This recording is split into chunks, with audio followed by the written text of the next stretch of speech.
sumagot? Type mo ba tong babaeng to? Gusto mo ba siya? Hindi ah. At wala naman masama kung may picture siya sa akin eh.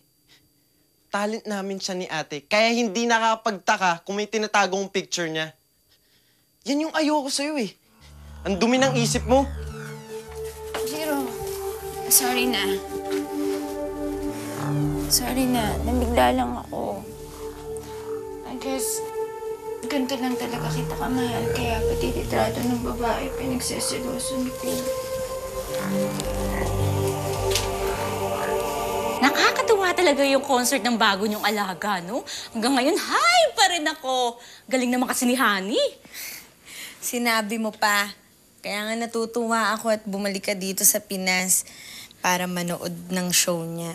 Nako, nagkataon lang na pauwi kami, no? Ayoko kayang manganak sa Amerika. Ang laki-laki na nga ng tiyan mo eh. Pangalawang baby mo na yan. Naaalala ko pa nung umalis ka dito, buntis ka sa una. Ngayon, buntis ka na naman. Kaya naman. Pero, anong magagawa ako eh? Ang sipag-sipag na ng pangasawa ko. May iba nga tayo. Alam mo, nakakurious ako kay Honey. Saan siya galing? Saan niyo na-discover? Sa totoo lang, hindi ko alam. Masikreto kasi si Honey eh. Hanggang ngayon yan eh, hindi ko alam kung saan siya nakatira. Hindi kasi siya nagsasabi. Abay, masikreto nga. Hindi ka ba nagtataka kung bakit ganun siya? Baka may tinatago siya. Ay naku, Rochelle. Pinapaalalahanan lang kita ha. Sikat na yung alaga mo.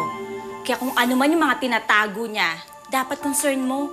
Hindi yung malalaman mo pa sa ibang tao kung ano yung pagkatao niya. Mabuti sana kung maganda yung pinanggalingan. O paano kung hindi? Ay nako.